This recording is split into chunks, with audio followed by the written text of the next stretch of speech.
கர்த்தருடைய நாம மகிமைப்படுவதாக.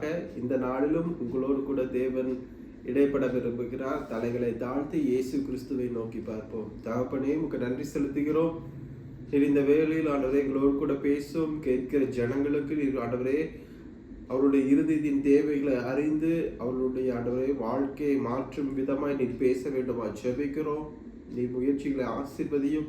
உம்முடைய நாமம் மட்டுமே மகிமைப்படுவதாக. இயேசுவின் மூலம் பிதாவே, ஆமென். இந்த நாளிலும் நம்ம என்ன பார்க்க போறோம்னா, பவுண்டரி வால், அதாவது என்னாகமத்தின் புஸ்தகம் 6வது அதிகாரம் 24வது வசனத்துல, கர்த்தர் உன்னை ஆசீர்வதித்து உன்னை காக்க கடவர். நம்ம எல்லாருக்கும் ஆசீர்வாதம் வேணும் தான், ஆனா அந்த ஆசீர்வாதம் நிலைத்திருக்கணும். அந்த ஆசீர்வாதம் நம்மளை தொடரணும். அதுக்கு ஆண்டவர் என்ன சொல்றாரு? ஆசீர்வதித்து உன்னை காக்க கடவர். இந்த காக்க கடவர் நிறைய பேர் கவனிக்கவே மாட்டாங்க. எல்லாரும் ஆசீர்வாதம் வேணும், ஆசீர்வாதம் வேணும், ஆசீர்வாதம். ஆண்டவர் கொடுத்த ஆசீர்வாதத்தை நாம் காக்கிறவர்களாய், அதாவது ஆண்டவர் நம்மளை காக்கிறவர்களாய் காணப்பட வேண்டும். அவர் தான் காக்க முடியும். ஏன்னா யோபுவின் புஸ்தகத்துல 1:10 போட்டிருக்கு, யோபுவையும் அவனுடைய எல்லாவற்றையும் சுற்றி ஆண்டவர் என்ன பண்ணாராமா? வேலி அடைத்து பாதுகாத்தார். அதன் நிமித்தம் அவனுடைய சம்பத்து பெருகிட்டு அவனுக்கு என்ன செஞ்சானோ அது வாய்க்குது. ஏன்? இந்த ஆசீர்வாதத்தை ஆசீர்வதித்தார், காத்து கொண்டார். அதான் நம்ம இன்னைக்கு பார்க்க போறோம். பவுண்டரி வால், எல்லைகள். நம்முடைய எல்லைகள் எப்படிப்பட்டதாக காணப்படுகிறது? ஒரு பிராக்டிக்கலா பார்த்தீங்கன்னா, ஒரு வீட்டுக்கு ஒரு பவுண்டரி வால் தேவை, ஒரு நிலத்துக்கு ஒரு பவுண்டரி வால் தேவை. அதாவது உங்களுடைய பிஸ்னஸ் எதுனாலும் ஒரு எல்லை, ஒரு ஒரு பவுண்டரி வால் கண்டிப்பாக நம்முடைய வாழ்க்கையிலே, நம்மளுடைய அன்றாட வாழ்க்கையிலே மாத்திரமல்ல, ஆவிக்குரிய வாழ்க்கையிலும் உங்களுடைய எல்லைகள் ஒரு பவுண்டரி வால், ஒரு பாதுகாப்பு நிறைந்து காணப்பட வேண்டும். நம்முடைய வாழ்க்கை ஒரு வேலி அடைக்கப்பட்ட ஒரு பாதுகாப்பு நிறைந்த ஒரு இடமாய் நாம் காணப்பட வேண்டும். சத்துரு உட்புகாதல் இருக்கக்கூடாது. நம்முடைய வாழ்க்கையிலும், நம்மளுடைய தொழிலிலும், நம்மளுடைய ஆசீர்வாதத்திலும் சத்துரு உட்புகுதல் இல்லாதபடி நம்மளுடைய எல்லைகள் சமாதானம் உள்ளதாய் வேலி அடைத்து நம்முடைய வாழ்க்கை இருக்குதா அப்படின்னு சொல்லி நம்ம செக் பண்ணணும். இல்லாட்டி அதை நம்ம சீர்படுத்தி கொள்ள தேவன் உங்களை அழைக்கிறார். சங்கீதம் 5:12 அவர் அதுல என்ன போட்டிருக்குன்னா, அவர் நீதிமானை ஆசீர்வதித்து காருண்யம் என்னும் கேடகத்தினால் சூழ்ந்து கொள்கிறார். ஒரு காருண்யம் என்னும் வேலி, அவருடைய கிருபை என்கிற ஒரு பொக்கிஷத்தினாலே நம்மளை சூழ்ந்து கொள்கிறார்.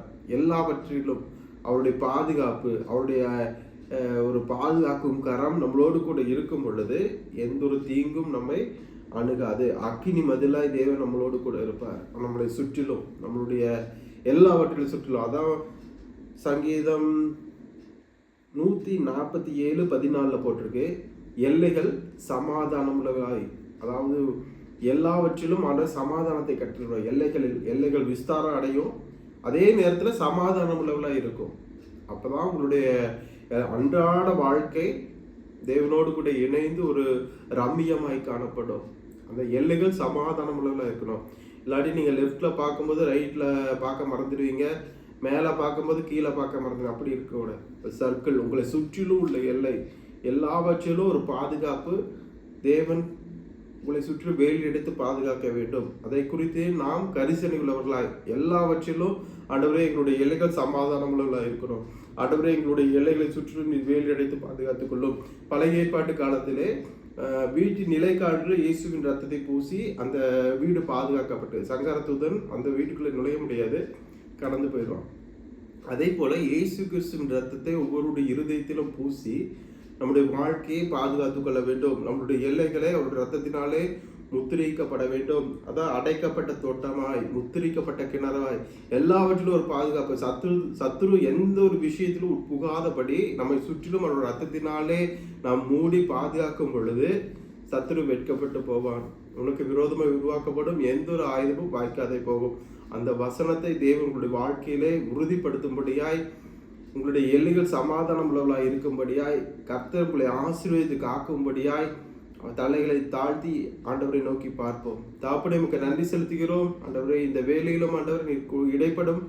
ஆண்டவரே, உங்களுடைய கிருபைகளை விளங்க செய்தலும் சுவாமி. ஒவ்வொருடைய எல்லைகளையும் சமாதானம் உள்ளவர்களாய் மாற்றி தாருங்க சுவாமி.